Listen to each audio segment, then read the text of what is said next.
আল্লামা ইবনে Hisham রাহমাতুল্লাহি আলাইহি বলেন, মানুষকে আনন্দিত করে ইয়াসুরুল মারআ, ইয়াসুরু মানে আনন্দিত করে, আল মারআ মানে ব্যক্তিকে, মানুষকে, নারী হোক পুরুষ হোক শিশু হোক, সব বয়সের মানুষকে আনন্দিত করে। কি আনন্দিত করে? মা যাহাবাল লায়ালি, রাতের পরিবর্তন, রাতের পরিগমন, রাতের চলে যাওয়া মানুষকে আনন্দিত করে। যেমন গতকালকে বৃহস্পতিবার রাত ছিল, অনেকেই শুক্রবারের অপেক্ষায় ছিল, শুক্রবার শনিবার ছুটি, দিনটা কিভাবে কাটাবো এটা নিয়ে গতকাল হয়তো সারাদিনটা চলে গেছে। তো তিনি এই কবিতার মধ্যে বলতেছেন যে রাতের পরিগমন, রাতের চলে যাওয়া, রাতের পরিবর্তন মানুষকে আনন্দিত করে। এরপরের অংশে তিনি বলেন, অথচ আফসোস, রাতের চলে যাওয়া মানে তার জীবন থেকে সময় চলে যাওয়া। তার মানে আপনার জীবনে আর 7 দিন বাকি আছে। আপনি চাচ্ছেন এই 3 দিন দ্রুত কেটে যাক। মঙ্গলবার দিন আমার একটা ভালো খবর আছে, বিয়ের দাওয়াত আছে। বিয়ের দাওয়াতে তো আপনি মঙ্গলবার গেলেন, কিন্তু আপনার জীবন থেকে 4 দিন সময় চলে গেছে। কয় দিন? 4 দিন। তাহলে এই সময়ের পরিবর্তন নিয়ে আমরা খুশি হই। আমরা অনেক সময় গর্ব করে এই কথা বলি যে 10 বছর আগে আমার কিচ্ছু ছিল না, এখন আমার জিনিসের অভাব নাই, ঘরভর্তি জিনিস। কিন্তু এই কবিতা দিয়ে তিনি মেসেজ দিতে চাচ্ছেন, 10 বছর আগে আপনার কিচ্ছু ছিল না, কিন্তু আপনার হাতের মধ্যে 10 বছর হায়াত ছিল। আজকে 10 বছর পরে আপনার ঘরের মধ্যে কোটি টাকার সম্পদ আছে, কিন্তু ওই 10 বছরের জিন্দেগি আর আপনার নাই, চলে গেছে। পুরো পৃথিবীর সমস্ত কিছু দিয়ে হলেও আপনি আর একটা সেকেন্ড সময় কোনদিন ফেরত আনতে পারবেন। ঘড়ি সামনের দিকেই চলে, পেছনে আর আসে না। যেটা পেছনে আসে ওটা নষ্ট করি। আমি আর আপনি মনে করতেছি এখনো হায়াতের অনেকটুকু বাকি, আর ওইদিকে আল্লাহ দেখতেছেন আমার জীবনের অনেকটুকু শেষ, অনেকটুকু বাকি না, অনেকটুকু শেষ। আল্লাহর হাবিব সাল্লাল্লাহু আলাইহি ওয়াসাল্লাম কি আল্লাহর প্রিয় ছিলেন কি ছিলেন না? সবাই বলবে, প্রিয় ছিলেন কি ছিলেন না? কেমন প্রিয় ছিলেন? উলামায়ে কেরাম বলেন যে পৃথিবীর সমস্ত মানুষ আল্লাহর আশিক, আল্লাহকে চায়, আর একমাত্র আল্লাহর সৃষ্টি করা বান্দা যিনি ছিলেন আল্লাহ তার আশিক, অর্থাৎ আল্লাহ যাকে সব সময় চাই। সুবহানাল্লাহ। এই মানুষটাকেও আল্লাহ তাআলা পৃথিবীতে হায়াত দিয়েছেন কতদিন? মাত্র 63 বছর। কতদিন? 63 বছর। তো আমি আর আপনি কিভাবে 90 বছরের স্বপ্ন দেখি, কিভাবে 75-এর স্বপ্ন দেখি, 78-এর স্বপ্ন কিভাবে দেখি, কিংবা 65-এর স্বপ্ন কিভাবে দেখি? পৃথিবীর সর্বশ্রেষ্ঠ মানুষ, নবীদের পরেই যার শান, হযরত আবু বকর সিদ্দিক রাদিয়াল্লাহু তাআলা আনহু 65 পান নাই। কিন্তু আমাদের এইখানে আমরা অনেকেই উপস্থিত আছি, যদি আমার জন্মসাল দিয়ে আমি হিসাব টান দিই তো আমার ওই সময়টা পার হয়ে গেছে। এখনো পর্যন্ত আমি অপেক্ষা করতেছি নতুন যে প্লটটা কিনেছি ওইখানে একটা 10 তলা ফাউন্ডেশনের বাড়ি করব। কিন্তু আল্লাহর হাবিব সাল্লাল্লাহু আলাইহি ওয়াসাল্লাম কিংবা আল্লাহ তাআলা কোরআনে কারীমের মধ্যে কোথাও সম্পদ করো, সম্পদ বাড়াও, বাড়ি করো, বাড়ি বাড়াও, প্লটের সংখ্যা বাড়াও, জায়গা সুন্দর করো, এমন কোন বিধান কোরআন এবং হাদিসে কোথাও নেই। বরং আল্লাহ তাআলা ভিন্নটা বলেছেন, ইয়া আইয়ুহাল্লাযীনা আমানু লা তুলহিকুম আমওয়ালুকুম ওয়ালা আওলাদুকুম আন যিকরিল্লাহ। আল্লাহ বলেন, ও ঈমানদার বান্দা বান্দীরা, লা তুলহিকুম আমওয়ালুকুম, সাবধান তোমার মাল যেন তোমাকে গাফলতের মধ্যে ফেলে না দেয়, অলসতার মধ্যে ফেলে না দেয়। এক নম্বরে আনসার মাল। কারণ মানুষ সন্তান ছেড়ে দিতে রাজি, মাল ছাড়তে রাজি। ছেলের হাতে নতুন গাড়িটা দিয়েছে, গাড়িটা একটু কালার চলে গেছে, অন্য গাড়ির সাথে ঘষা খেয়ে সন্তানদের গাড়ি দিতে বলে না, আমার গাড়ি নষ্ট করলাম। তাই আল্লাহ বললেন, আমওয়ালুকুম, এক নম্বরে বান্দা তোমার মাল, কারণ তুমি মাল ছাড়তে রাজি না। বাবা ছাড়তে রাজি হয়ে যাও, মা ছাড়তে রাজি হয়ে যাও, সন্তান ছাড়তে রাজি হয়ে যাও, প্রয়োজনে মসজিদে যাওয়া বন্ধ করে দিবা, তারপরেও তুমি মাল ছাড়বা না। যে জায়গা নিয়ে দ্বন্দ্ব, তো সে ওই মসজিদের কমিটি, তো সে বললো আমার মসজিদে শুধু যেও, সে ওই মসজিদে যাবে না, তারপরেও কি জায়গা ছাড়বে না। তাই এক নম্বরে আল্লাহ সতর্ক বার্তা দিলেন, রেড সিগন্যাল পড়ে না সমুদ্রের মধ্যে 2 নাম্বার 3 নাম্বার 4 নাম্বার সতর্কবার্তা হিসেবে আল্লাহ বললেন লা তুলহিকুম আমওয়ালুকুম, তোমাদের মাল যেন তোমাদেরকে অলসতার মধ্যে ফেলে না দেয়। 2 নম্বরে ওয়ালা আওলাদুকুম, তোমাদের সন্তান যেন তোমাদেরকে অলসতার মধ্যে ফেলে না দেয়। আন যিকরিল্লাহ, আল্লাহর জিকিরের থেকে, আল্লাহর স্মরণ থেকে। একজন মানুষকে শয়তান কখন বন্ধু বানাতে পারে? যখন সে আল্লাহকে ভুলে যায়, তখন শয়তান কি হয়ে যায়? তার বন্ধু হয়ে যায়। দেখবেন যেই সন্তানের সাথে তার চাচার খাতির ভালো, যেই সন্তানের সাথে খালার খাতির ভালো, 100% গ্যারান্টি এই কথা যে চাচার সাথে যেই ছেলের সম্পর্ক বাবার চেয়ে ভালো, বুঝতে হবে বাবার সাথে সম্পর্কের দূরত্ব আছে। কেউ যদি বলে আমার খালার সাথে সবচেয়ে বেশি সম্পর্ক, বুঝতে হবে তার মায়ের সাথে সম্পর্কের ঘাটতি আছে। তাই আল্লাহ বললেন বান্দা, তোমার মাল, তোমার সম্পদ, তোমার সন্তান যেন আমার জিকির থেকে তোমাকে দূরে সরিয়ে না দেয়। এখন এই কথার মানে কি?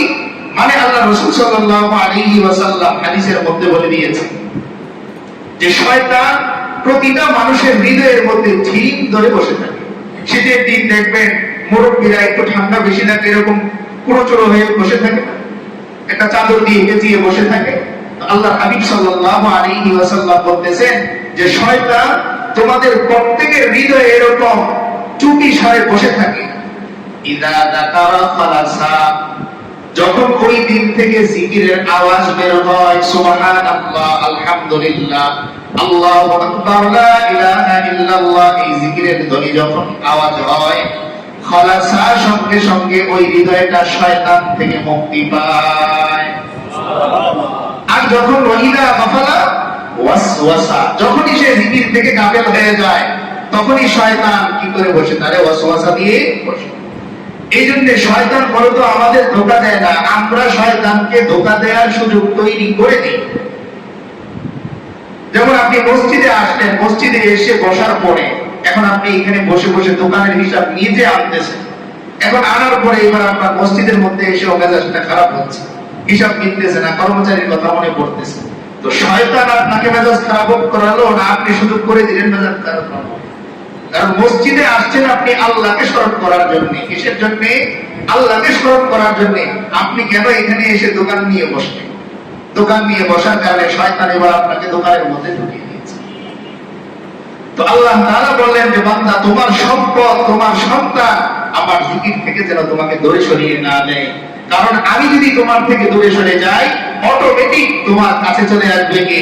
শয়তান। আর শয়তান যার কাছে আসবে তার জায়গা হবে ফারিকুম ফিস সাইর, বাম দিকে জাহান্নামে তার জায়গা হবে। কারণ শয়তান কোন দিকে যাবে? জাহান্নামে। তো এই জন্য অপশন দুইটা।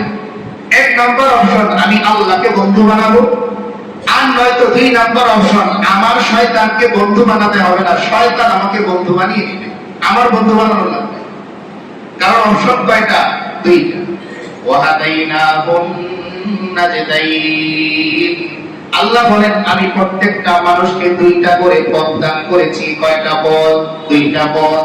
1 নাম্বার পথ হচ্ছে সিরাতে মুস্তাকিম, এই পথে গেলে আমি আল্লাহকে পাওয়া যায়, আল্লাহর সন্তুষ্টি পাওয়া যায়। আর আরেকটা পথ হচ্ছে শয়তানের পথ, যেই পথে গেলে জাহান্নামের দেখা পাওয়া যায়। 2টা পথ আল্লাহ দান করছেন। এজন্য 2টা চোখও আল্লাহ দান করছেন, একটা ডান চোখ, একটা বাম চোখ। 2টা কান আল্লাহ দান করছেন, একটা ডান কান, একটা বাম কান। 2টা হাত আল্লাহ দান করছেন, একটা ডান হাত, একটা বাম হাত। প্রত্যেক ডান জিনিসের মধ্যে আল্লাহ তাআলা শক্তি বেশি দান করছেন। কেন? কারণ আল্লাহর পছন্দ ডান দিক। ইন্নাল্লাহা ইউহিব্বুত তায়াম্মুন, হাদিসের মধ্যে আছে আল্লাহ তাআলা ডান দিক পছন্দ করেন, ডান দিক থেকে ভালো কাজ শুরু করাকে পছন্দ করেন। এই জন্য প্রত্যেক ডান পাশের অংশের মধ্যে আল্লাহ তাআলার কুদরত আল্লাহ তাআলা বেশি প্রকাশ করেছে। এখন আপনি যদি ডানটা অবলম্বন না করেন, তো কেউ যদি ডান হাত দিয়ে কাজ না করে, তো তার কোন হাত দিয়ে কাজ করতে হবে? বাম হাত দিয়ে কাজ করতে হবে। এই জন্য দেখবেন অনেকে দোকানে বসে বসে এমনিতে মাশাআল্লাহ নামাজ পড়ে, অনেকে হজও করে আসছে, কিন্তু বাম হাতে চা খাওয়ার অভ্যাসটা আজও তার বদলায় নেই, বাম হাতে নিয়ে খাচ্ছে। এবং এটাকে আমরা অনেকে ভদ্রতা মনে করি, এটা হচ্ছে বেশি দুঃখজনক। আমার ভুল হতে পারে, যে আমি ডান হাতে অভ্যাস করিনি, বাম হাতে হয়ে যায়, ভুল হতে পারে, কিন্তু আমি যে বাম হাতে খাচ্ছি এবং এটাকে মনে করতেছি সভ্যতা, যে বাম হাতে চা খাবো, এটা বড় লোকদের একটা কথার কথা অনেকে বলে, গরিবরা ডান হাতে চা খাবে, আমি বড় লোক মানুষ, পয়সাওয়ালা মানুষ, আমি বাম হাতে কেন খাবো? এখন বর্তমানে ডাক্তাররাও এই কথা স্বীকার করে যে বাম হাতে যদি কেউ খানা খায় তাহলে এই খাদ্য তার খাদ্য নালীতে পৌঁছাতে অসুবিধা হয়। তার মানে আল্লাহ তাআলা ওইভাবেই প্রত্যেকটা অঙ্গ প্রত্যঙ্গ সেট করেছেন যে এটা যেইভাবে তার হাবিব ব্যবহার করতে বলছেন ওইভাবে ব্যবহার করলেই কেবল আসল এবং সৎ ব্যবহার হবে, এর বাহিরে গেলেই অসুস্থ হবে। আজকাল ডাক্তাররা এই কথা বলে, দাঁড়িয়ে প্রস্রাব করলে কিন্তু অসুবিধা হয়। তাই আল্লাহ হাবিব সাল্লাল্লাহু আলাইহি ওয়াসাল্লামের সুন্নাহ হচ্ছে বসে বসে ইস্তেনজা করা। ইস্তেনজার পরে ভিলা ব্যবহার করলে স্বাস্থ্য ভালো থাকে। আজকাল ডাক্তাররাও স্বীকার করে, দেখবেন ডাক্তারের পকেটের মধ্যে টিস্যু আছে, রোগীর পকেটে টিস্যু নাই, কিন্তু ডাক্তারের পকেটে টিস্যু আছে। যে ডাক্তার সাহেব আপনাকে প্রতিনিয়ত ব্রাশ করতে বলতেছেন তার পকেটের মধ্যে মেসওয়াক আছে। তিনি নিমের ডাল গ্রাম থেকে খুঁজে আনেন মেসওয়াক করার জন্য। ব্রাশ আপনার দাঁতকে নষ্ট করে, উপকার করে না। প্রত্যেক প্রাকৃতিক জিনিসের মধ্যে মনে রাখবেন আল্লাহ তাআলার কুদরত আছে। এই জন্যই কোন ডাক্তারের সাথে পৃথিবীর কারো হেকিম শব্দ লাগে নাই, হেকিম শব্দ লেগেছে লোকমানের সাথে। কার সাথে? লোকমানের সাথে। আর লোকমানের গবেষণা ব্রাশ নিয়েছিল না, মেসওয়াক নিয়েছিল। এই জন্য এই আধুনিক সভ্যতা ত্যাগ করে কোরআনের সভ্যতা যদি আমরা অবলম্বন করতে পারি, আঁকড়ে ধরতে পারি, তাহলে সেই পুরাতন শান্তি আবার আমাদের মাঝে ফিরে আসে। তো যে আয়াতের তেলাওয়াত আমরা করেছিলাম, এতক্ষণ যা ভূমিকা বললাম, এই আলোচনাকে কেন্দ্র করে যে আল্লাহ তাআলা জ্ঞানী ব্যক্তিদের পরিচয় দিচ্ছেন। আয়াতের মধ্যে আল্লাহ বলেন, ইন্না ফি খালকিস সামাওয়াতি ওয়াল আরদি ওয়াখতিলাফিল লাইল ওয়াখতিলাফিল লাইলি ওয়ান নাহারি লাআয়াতিন লিউলিল আলবাব। আল্লাহ বলেন, আমার আসমান, আমার জমিন এবং এই রাতের পরিবর্তন, দিনের পরিবর্তনের মধ্যে রয়েছে নিদর্শন। কাদের জন্য নিদর্শন? আল্লাহ বলেন লিউলিল আলবাব, জ্ঞানী ব্যক্তিদের জন্য রয়েছে নিদর্শন। মানুষের জন্য নিদর্শন বলেন নাই। তার মানে আল্লাহ তাআলা যেইখানে যাদের উপকারে আসে ওইখানে তাদের নামই বলেছেন। যেমন সূরা বাকারার প্রথম অংশ আমাদের অনেকের মুখস্থ। আল্লাহ তাআলা কি বলেন? আলিফ লাম মিম যালিকাল কিতাবু লা রাইবা ফীহি হুদাল লিল মুত্তাকিন। আল্লাহ বলেন, এমন এক কিতাব, এই কোরআন এমন এক কিতাব যে কিতাবের মধ্যে কোনো সন্দেহ নাই, সন্দেহের কোনো অবকাশ নাই, কিন্তু হুদাল লিল মুত্তাকিন, এটা হেদায়েত হচ্ছে মুত্তাকিদের জন্য। আল্লাহ বলেন এই হুদাল লিন নাস, মানুষের জন্য হেদায়েত। আসলে মানুষের হেদায়েতের কারণ, কিন্তু সবাই এর থেকে আলো নেন। আপনি আপনার ঘরের মধ্যে যে লাইটটা ধরিয়েছেন সুইচ অন করে, এটা তো আমি ব্যবহার করতেছি, এটা কে ব্যবহার করতেছে? আপনি ব্যবহার করতেছেন, আপনার পরিবার ব্যবহার করতেছে। তো আল্লাহ তাআলা বোঝাচ্ছেন যে আমি এই কোরআনকে পুরো পৃথিবীবাসীর জন্য আলো করেছি, কিন্তু এর থেকে আলো নেই কারা? যারা আল্লাহকে ভয় করে, তারা আলো নেই। তো ঠিক তেমনি আল্লাহ তাআলা বললেন যে আসমানের মধ্যে বোঝার মতন, আমাকে চেনার মতন অনেক নিদর্শন আছে। কেউ একজন যদি উপরে তাকায়, একটা খুঁটিও চোখে পড়ে না, অথচ কোনোদিন শোনা যায় নেই অমুক জায়গায় আসমানের একটা টুকরা ভেঙে পড়ে গেছে। শোনা গেছে? আজও পর্যন্ত শোনা যায় না। কিন্তু আমার আপনার ঘর বিড়াল সহ পড়ে যাচ্ছে। তো আল্লাহকে চেনার জন্য এতটুকুই তো যথেষ্ট ছিল যে আল্লাহ তাআলা কোন খুঁটি ছাড়া আসমানকে এত লম্বা পরিসরে তিনি ধরে রেখেছেন। এটা একমাত্র আল্লাহর কুদরত। এতটুকুই আল্লাহকে চেনার জন্য, আল্লাহকে বোঝার জন্য যথেষ্ট ছিল। কিন্তু আল্লাহ বলতেছেন এটা সবাই বোঝে না। কারা বোঝে? উলিল আলবাব। আলবাব মানে হচ্ছে মগজওয়ালা, যাদের মধ্যে মগজ আছে, যারা চিন্তা করার মতো যোগ্যতা রাখে, তাদের জন্য হচ্ছে নিদর্শন। তাহলে এক নম্বরে আল্লাহ বললেন আসমান এবং জমিনের যে সৃষ্টি, এই সৃষ্টির মধ্যে এবং রাতের এবং দিনের যে পরিবর্তন, কোনদিন শিডিউল মিস হয় না। এমন হয় না রাত 10টা বাজে রাত হওয়ার কথা, কিন্তু এখনো সূর্য রয়ে গেছে। আমার আপনার শিডিউলের মধ্যে কত রকমের পরিবর্তন হয়। সকালের নাস্তা 9টা বাজে খাচ্ছি, দুপুরের খাবার অনেক সময় খাচ্ছি না, কিন্তু এমন হয় না যে আজকে ভুলে সূর্যটা ওঠে নেই, ভুলে আজকে রাত হচ্ছে। আল্লাহ তাআলা নিজের কুদরত প্রকাশ করার জন্য বলতেছেন, বান্দা আমি একা আল্লাহ পুরো পৃথিবীটা নিয়ন্ত্রণ করি, আমার এই শাসন ব্যবস্থার মধ্যে বিন্দু পরিমাণ কোনো পরিবর্তন তুমি দেখতে পাবে না। যেইভাবে আমি শিডিউল করে দিয়েছি ওইভাবেই চলতেছে। সূর্য যখন উদিত হওয়ার কথা সে তখনই উদিত হচ্ছে। শীতের সময় এক সময় যে উদিত হয়, গরমের সিজনে আরেক সময় উদিত হয়। শীতের সিজনে এক সময় সে ডুবে, গরমের সিজনে আরেক সময় সে ডুবে। অর্থাৎ যখন আল্লাহ আদেশ দিয়ে রেখেছেন ওইভাবেই সে কি করে, নিজের দায়িত্ব পালন করে। এজন্য আল্লাহ কোরআনে বলেন, কুল্লুম ফি ফালাকি ইয়াসবাহুন, প্রত্যেকটা জিনিসই, এই চন্দ্র, এই তারা, এই সূর্য, এই গ্যালাক্সি, এই সব কিছু প্রত্যেকেই নিজস্ব গতির মধ্যে আল্লাহর তাসবিহ নিয়ে তারা ব্যস্ত আছে। শুধুমাত্র ব্যস্ত নাই আমি আর আপনি। এছাড়া পৃথিবীর যা কিছু আমি দেখি, আমার বাড়ির বিড়ালটাও, আমার ঘরের সামনে ঘুরে বেড়ানো কুকুরটাও সর্বদা সর্বমুহূর্তে আল্লাহর জিকির করে। যেই গাছের পাতাটা আল্লাহর জিকির ছেড়ে দেয়, গাছ অটোমেটিক তাকে ছেড়ে দেয়, হলুদ হয়ে গাছটা জমিনের মধ্যে পড়ে যায়। এই জন্য ইমাম গাজ্জালী রাহমাতুল্লাহি আলাইহিকে জিজ্ঞেস করা হয়েছিল যে কিভাবে বুঝবো যে কোন পাতাটা আল্লাহর জিকির থেকে গাফেল। তিনি বললেন, গাছের দিকে তাকাবে, দেখবে যেই পাতাটা হলুদে বর্ণের হয়ে গেছে, বুঝবে তার মধ্যে জিকির কমে যাচ্ছে। জিকির কমার কারণে হলুদ রং আসতেছে।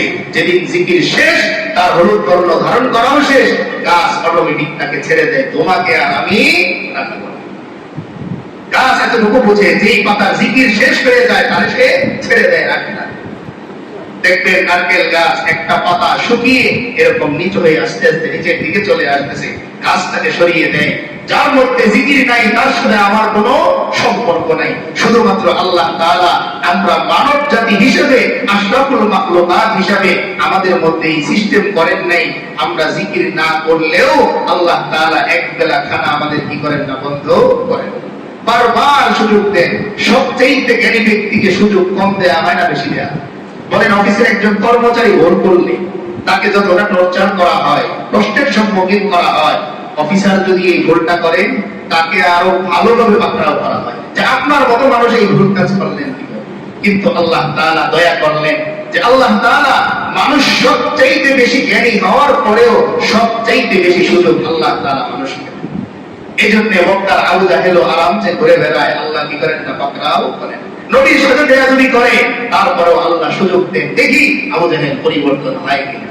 হযরত ওমর রাদিয়াল্লাহু তাআলা ওই জন্য মাঝে মাঝে বলতেন যে যদি প্রথম দিকেই, যেদিন আমি মুহাম্মদের বিরোধিতা শুরু করলাম, ওই দিনই যদি আল্লাহ আমার রূহ নিয়ে যেতেন, এই হেদায়েতের আলো আর আমি দেখতে পেতাম। চিন্তা করেন তো, আপনার সন্তানের সাথে আপনার ভাই খারাপ আচরণ করলে ভাই মন থেকে উঠে যায় যে আমার ছেলের সাথে তোমার সম্পর্ক নাই, তোমার সাথেও আমার সম্পর্ক নাই, হয় এরকম মত। কিন্তু আল্লাহ তাআলা এত বেশি দয়া করলেন, এত বেশি মায়া করলেন যে বান্দা বারবার সম্পর্ক ছিন্ন করার পরেও আল্লাহ তাআলা তার সাথে সম্পর্ক জড়িয়ে নেন। আমি যেরকম আল্লাহকে ভুলে গেছি, আল্লাহ যদি আমাকে একটা মুহূর্তের জন্য ভুলে যেতেন, অক্সিজেনের অভাবে সঙ্গে সঙ্গে ছটফট করতে করতে মারা যেত। তো আল্লাহ তাআলা বললেন এই সব কিছুর মধ্যে নিদর্শন আছে কাদের জন্য? জ্ঞানী ব্যক্তিদের জন্য। এখন জ্ঞানী ব্যক্তি কার? দুনিয়াতে আমাদের হিসাবে যেই লোকটা অল্প বয়সে সাকসেস হতে পারলো সেই হচ্ছে সবচেয়ে জ্ঞানী। যে দলিল ভালো বোঝে এই লোকটা খুব জ্ঞানী। যেই লোক ঘরের কোন দিক দিয়ে কোনটা রাখলে ভালো হবে, ইঞ্জিনিয়ারিং কাজ ভালো পারে, সেই লোকটা সবচেয়ে জ্ঞানী। যেই লোকটা অল্প সময়ে দুইটা ছেলেকে ইতালি, লন্ডন, কানাডা পাঠিয়ে দিয়েছে, এই লোকটা বড় জ্ঞানী। কিন্তু আল্লাহ তাআলা বলতেছেন না, এরা জ্ঞানী না। জ্ঞানী কারা? আল্লাহ তাআলা পরের আয়াতের মধ্যে পরিচয় দিলেন, আল্লাযীনা ইয়াযকুরুনাল্লাহা কিয়ামান ওয়া কুউদান ওয়া আলা জুনুবিহিম ওয়া ইয়াতাফাক্কারুনা ফী খালকিস সামাওয়াতি ওয়াল আরদ। আল্লাহ বলেন না দুনিয়াদার যারা তারা জ্ঞানী না, 5 তারা বাড়িতে করলো সে জ্ঞানী না, 10-12টা প্লট সে কিনলো সে জ্ঞানী না, বরং কে জ্ঞানী? আল্লাহ বলেন ইয়াযকুরুনাল্লাহা কিয়ামা, বান্দা যখন দাঁড়ানো অবস্থায় থাকে তখন সে আমি আল্লাহর জিকিরের মধ্যে ব্যস্ত থাকে। ওয়া কুউদা, বান্দা যখন বসা থাকে তখন সে আমার জিকিরের মধ্যে ব্যস্ত থাকে। ওয়া আলা জুনুবিহিম, বান্দা যখন রাতের বেলা বিছানায় ঘুমাতে যায় কিংবা যখন রেস্ট নেয় শুয়ে থাকে, তখন বান্দা আমি আল্লাহর জিকির নিয়ে ব্যস্ত থাকি। এই তিন সময় দাঁড়ানো অবস্থা, বসা অবস্থা, শোয়া অবস্থা, এই তিন অবস্থায় যে বান্দা আমার জিকিরের মধ্যে ব্যস্ত থাকে, আমি আল্লাহ বলতেছি ওই সমস্ত বান্দাগুলো হচ্ছে জ্ঞানী এবং মগজওয়ালা বান্দা। আল্লাহ বললেন যে বাড়ি বড় করে করতে পারছে সে জ্ঞানী না, যে দামি দামি পোশাক করে ঘুরে বেড়ায়, দামি দামি গাড়িতে ঘুরে বেড়ায়, সে জ্ঞানী না, বরং সে জ্ঞানী যে গাড়ির মধ্যে বসা অবস্থায় কি করে, আল্লাহর জিকির করে। জ্ঞানী সে যে দাঁড়ানো অবস্থায় আল্লাহর জিকির করে, যে শোয়া অবস্থায় আল্লাহর জিকির করে। এই তিনটা সময়কে যে কাজে লাগায় সে হচ্ছে আল্লাহর আদালতে সবচেয়ে জ্ঞানী। পাশাপাশি আরেকটা কাজ সে করে, ওয়াতাফাক্কারুনা ফি খালকিস সামাওয়াতি ওয়াল আরদ, আসমান আর জমিনের সৃষ্টি নিয়ে সে চিন্তায় মগ্ন হয়। সে চিন্তা করে আমার আল্লাহ কত বড়, যে আল্লাহ কোন শব্দে হয়ে যাও, এই শব্দে আসমান আর জমিন এই কুল কায়নাত হয়ে যেতে পারে, যার মুখের দামের, মুখের শব্দের এত দাম, ওই আল্লাহ কুদরত কত বড়, ওই আল্লাহ কত বড়, এটা নিয়ে যে চিন্তা করে সে হচ্ছে জ্ঞানী বান্দা। এখন এই চিন্তাটা আমরা করার জন্য রেখে দিয়েছি আমাদের বৃদ্ধ বয়সে, যে সারা জীবন দুনিয়া করব, 50-এর পরে যখন দুর্বল হয়ে যাব তখন মসজিদে চলে যাব 11টা বাজে, দরজা বন্ধ থাকলে প্রয়োজনে খাদেম সাহেবকে ফোন দিয়ে আনি, এরপর দরজা খুলিয়ে মসজিদে বসবো। কিন্তু সেটা কবে? 50 বছর হওয়ার পরে। এর আগ পর্যন্ত দুনিয়ার কত কাজ। তো আপনি যদি আপনার 50 বছর হেফাজত করেন দুনিয়া করার জন্য, আর পরের ধরেন 20 বছর আপনি বাঁচলেন আখিরাত করার জন্য, ওই 20 বছরের আমল কেমন হয়? যে রুকু দিতে চান 5 মিনিট, কিন্তু 20 সেকেন্ড পরেই মাথা ঘোরানো শুরু করে, আর ইচ্ছা করে না। তাসবিহ সুবহান রাব্বিয়াল আলা বলতে চান, কিন্তু জিহ্বার অবস্থা এত করুন যে সুবহান রাব্বিয়াল আলার জায়গায় অন্য শব্দ চলে আসে। আপনি চান স্পষ্ট করে বলবেন সুবহান রাব্বিয়াল আযীম, কিন্তু আপনার অনিচ্ছাতেই সুবহান রাব্বিয়াল আযীমের জায়গায় অন্য শব্দ আসছে। আপনি বলতে চাচ্ছেন রব্বানা ওয়ালাকাল হামদ, কিন্তু মুখ দিয়ে ওই রব্বানা ওয়ালাকাল হামদ আসেই না। এমন একটা সময়ে যে আমি আল্লাহর সাথে বন্ধুত্ব করতে চাই। দেখেন, বন্ধুত্ব বাল্য বয়সের হয়, বৃদ্ধ বয়সে বন্ধুত্ব হয়, সম্পর্ক হয়, বন্ধুত্ব হয় কখনে বাল্য বয়সে। ওই সময় মনের সাথে মন মিলে। এজন্য মাঝে মাঝে বাচ্চাদের খেলা করা দেখবেন, কেউ কথা বলে না, ওরা 2 বছর বয়স, দুইজনে কি সুন্দর খেলতেছে, চোখের ইশারায় কথা বলতেছে। মনের সাথে মন মিলে যায়, মনের সাথে মন মিলে যায়। আল্লাহ তার হাবিবের মাধ্যমে হাদিসের মধ্যে বলিয়ে দিয়েছেন, বান্দা তোমার সাথে আমার মন মিলবে যুবক বয়সের ইবাদতে, তোমার সাথে আমার প্ল্যান মিলবে যুবক বয়সের ইবাদতে। বৃদ্ধ বয়সে যখন তুমি আমার নামটা সুন্দর করে উচ্চারণ করতেই পারো না, তখন তোমার সাথে আমার মন মিলবে না, তোমার সাথে আমার প্ল্যান মিলবে না। আল্লাহর প্ল্যান হচ্ছে, বান্দা তুমি খানা খাবে তখন আমাকে স্মরণ করবে, তুমি ঘুমাতে যাবে তখন আমাকে স্মরণ করবে, তুমি রাস্তায় হাঁটতে বের হয়েছো তখনও আমাকে স্মরণ করবে। এটা হচ্ছে আমার প্ল্যান। এখন তুমি যদি এই 3 সময়কে কাজে লাগাতে পারো, জিকিরের মাধ্যমে সময়গুলো কাটাতে পারো, তো তোমার সাথে আমি আল্লাহর প্ল্যান মিলে যাবে। আর যার সাথে আমি আল্লাহর প্ল্যান মিলে যাবে, তার জন্যই আমি আল্লাহ জান্নাতুল ফেরদাউস ব্যবস্থা করে রেখেছি। আল্লাহর কাছে জান্নাত চাইতে হবে না, চাইতে হবে না, নিষেধ করতেছি না, বলছি চাইতে হবে না, জান্নাতুল ফেরদাউস আপনাকে চাইবে। এই জন্য কথায় বলে যে সব সময় মানুষ পানি খোঁজে না, কখনো কখনো পানি মানুষকে খোঁজে, কখনো কখনো পানি মানুষকে খোঁজে। সব পিপাসার্থ ব্যক্তি পানি খোঁজে না, বরং কিছু পানি পিপাসার্থ ব্যক্তিকে খোঁজে। যেমন হযরত ইসমাঈল আলাইহিস সালাম যখন ইব্রাহিম আলাইহিস সালাম মরুভূমিতে রেখে গেলেন, পায়ের আঁচড়ে আঁচড়ে পানি চলে এসেছে। এই জায়গায় এসে বলা হয় যে এই পানির মধ্যে আল্লাহ এমন পিপাসা তৈরি করলেন যে পানি হযরত ইসমাঈলকে খোঁজা শুরু করছে। ইসমাঈল কোথায় আছে, ওইখান থেকে এই জান্নাতি নহর জারি। ইসমাঈলকে পানি খোঁজেছে, ইসমাঈল পানি খোঁজে নাই, সে তো বোঝেই না পিপাসা কাকে বলে। একটা ছোট বাচ্চা পিপাসা কি বোঝে? পানির মধ্যে আল্লাহ এই পিপাসা তৈরি করে দিলেন যে যাও ইসমাঈলকে খোঁজো, আমার ইসমাঈলের পায়ের আঁচড় যেইখানে লাগে ওইখান দিয়েই তুমি নির্গত। তো এই জন্য আমি যদি আমার রবের প্ল্যানের সাথে প্ল্যান মিলাতে পারি, জান্নাত আমার খোঁজা লাগবে না, জান্নাত আমাকে খুঁজবে। আমি আল্লাহকে দেখার জন্য আবদার করা লাগবে না। আল্লাহর হাবিব সাল্লাল্লাহু আলাইহি ওয়াসাল্লাম স্পষ্ট বলেন, সাতারাউনা রাব্বাকুম কামা তারাউনাশ শামসা ওয়াল কমার। ও ও আমার সাহাবীরা, অচিরেই এমন একটা দিন তোমাদের সামনে আসবে, আল্লাহ তাআলা যখন সমস্ত জান্নাতীদেরকে জান্নাতের মধ্যে দিয়ে দিবেন, আল্লাহ জিজ্ঞেস করবেন, ও আমার বান্দারা, জান্নাত তোমরা পেয়েছো, তোমাদের কি আরো কোনো চাওয়া আছে কিনা? সমস্ত জান্নাতীরা একসাথে উত্তর দিবেন, আল্লাহ, এত অন্যায় এত গুনাহ করার পরেও আপনি নিজ মেহেরবানিতে আমাদেরকে আপনি ক্ষমা করেছেন, সামান্য আমলের বিনিময়ে এত বড় একটা জান্নাত আমাদেরকে আপনি দান করলেন, এর উপরে আমাদের আর কোনো চাওয়া নেই আল্লাহ। আল্লাহ আবারও জিজ্ঞেস করবেন, কোনো চাওয়া আছে কিনা? এরপর জান্নাতীরা বলবে, আল্লাহ, আমাদের আর কোনো আশা নাই, আর কোনো চাওয়া নাই। তখন আল্লাহ ঘোষণা দিবেন, যাও, আমি আল্লাহর পক্ষ থেকে একটা সুসংবাদ তোমাদের জন্য, আমি আল্লাহ তোমাদের প্রতি সন্তুষ্ট হয়ে গেলাম। যতদিন তোমরা জান্নাতে থাকবে, স্থায়ীভাবে আমি আল্লাহ তোমাদের উপর রাজি খুশি হয়ে গেলাম, আর কোনদিন নারাজ হব না। দুনিয়াতে তুমি অপরাধ করে নারাজ হতাম, আবার আমাকে তওবা করে খুশি করা লাগতো, কিন্তু জান্নাতে আসার পরে এখন তোমার মনে যা চায়, যা করতে ইচ্ছা করে তুমি করো, আমি আর তোমার উপর নারাজ হব। এই ঘোষণা দেওয়ার পরে আল্লাহ আবার জিজ্ঞেস করবেন, ও জান্নাতীরা, তোমাদের আরো কোনো চাওয়া আছে কিনা?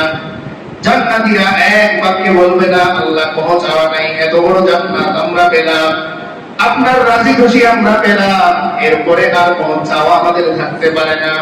তখন আল্লাহ বলবেন, ও আমার বান্দারা, তোমাদের কি আমাকে দেখতে মনে চায় না?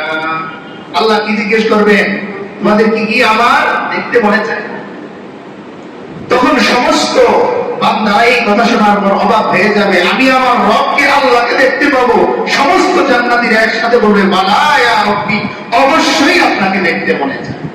তখন আল্লাহ তাআলা জান্নাতের মধ্যে একটা আসন তৈরি করবেন, ওই আসনের মধ্যে সভাপতি থাকবেন আল্লাহ, আর পাশেই বসা থাকবেন জনাবে মুহাম্মদুর রাসূলুল্লাহ সাল্লাল্লাহু আলাইহি ওয়াসাল্লাম। এর পাশের চেয়ারে বসে থাকবেন হযরতে দাউদ আলাইহিস সালাম। এরপর আল্লাহ তাআলা সমস্ত জান্নাতীদেরকে ডাক দিবেন, ডাক দিয়ে বলবেন, ও আমার নবী দাউদ, তোমার সুর শেষ জামানার উম্মতেরা তোমার সুরের কথা শুনেছে, সরাসরি শুনে নাই। আজকে এই সমস্ত জান্নাতীদের সামনে তোমাকে দেয়া আমি আল্লাহ যত সুর দিয়েছিলাম, এই সমস্ত সুর দিয়ে তুমি যখন তেলাওয়াত করো, সে যখন তেলাওয়াত শুরু করবে, হাজার হাজার বছর পার হয়ে যাবে, জান্নাতীরা এক মগ্নতায় শুনতেই থাকবে, কোন দিক দিয়ে যে বছর, কোন দিক দিয়ে যে সময় চলে যাবে কেউ টেরই পাবে।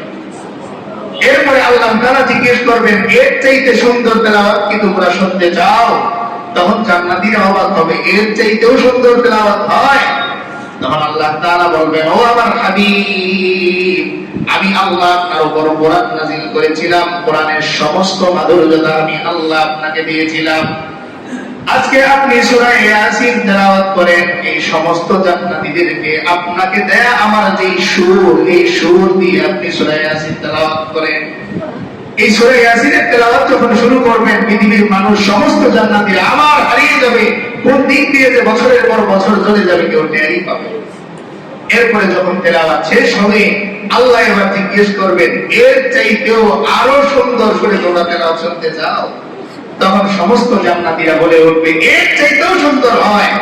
তখন আল্লাহ নিজে শুরু করবেন, আর রহমান আল্লামাল কোরআন খালাকাল ইনসান। আল্লাহ নিজে শুরু করবেন, তো একসাথে আল্লাহকে দেখাও হয়ে যাবে, আর আল্লাহর এই কালামুল্লাহর তেলাওয়াত সমস্ত বান্দারা শুনতে পারবে।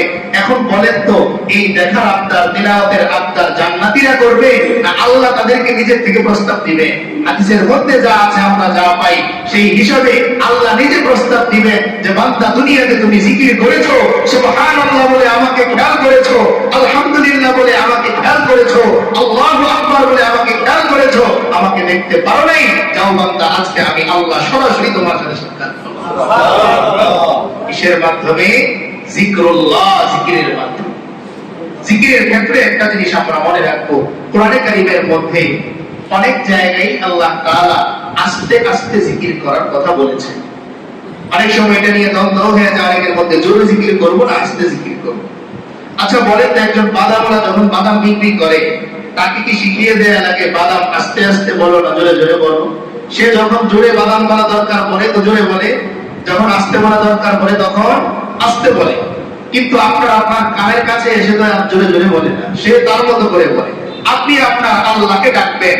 উলামায়ে কেরামের সিদ্ধান্ত হচ্ছে যখন আপনি একা একা জিকির করতেছেন, তখন আপনি নীরবে ধ্যানে ধ্যানে আস্তে আস্তে ভয় নিয়ে ভালোবাসা নিয়ে ডাকেন।